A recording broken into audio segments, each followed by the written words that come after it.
နိုင်ဘာလို့လဲ ဒီမှာလေချစ်တွေ့ရဒီမှာ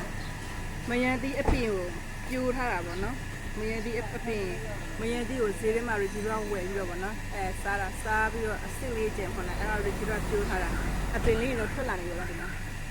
အပင်လေးထွက်လာနေအဲ့ဒါကိုဒီလိုမျိုးတရလောက်ပေါ့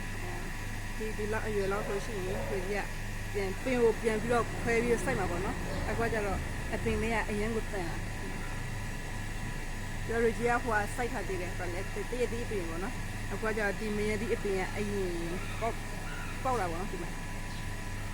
မယန်တီးကိုဝတ်စားပြီးတော့အစိလေးကိုဆူထားပြီးတော့ပြိုးထားတာဒါပေမဲ့အထဲမှာတော့ရှိသေးတယ်ပေါ့နော်မပေါက်တဲ့အစိလေးရှိသေးတယ်ဒီမှာစိုက်ပြီးတော့ပေါက်လာပေါ့နော်တပတ်အစိကိုပြိုးလို့ရှိမှာပေါ့နော်တစ်လလောက်ဆောက်သေးတယ်ဒါတစ်လပြီးမှအပင်ကြီးဒီလိုမျိုးတက်လာတာပေါ့နော်အပင်လေးမျိုးစားရကောင်းတာပေါ့နော်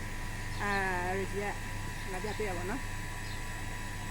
ဒါအပင်လေးတွေကရီဂျီကတစ်ခုချင်းပြန်ခွဲအောင်ပါနော်ပြန်ခွဲပြီးမှအပင်ကရှင်းပြီးဆိုမှရီဂျီကပြန်ပြီးခွဲဆိုင်မှာပေါ့နော်ရီဂျီကနေမှာဆိုင်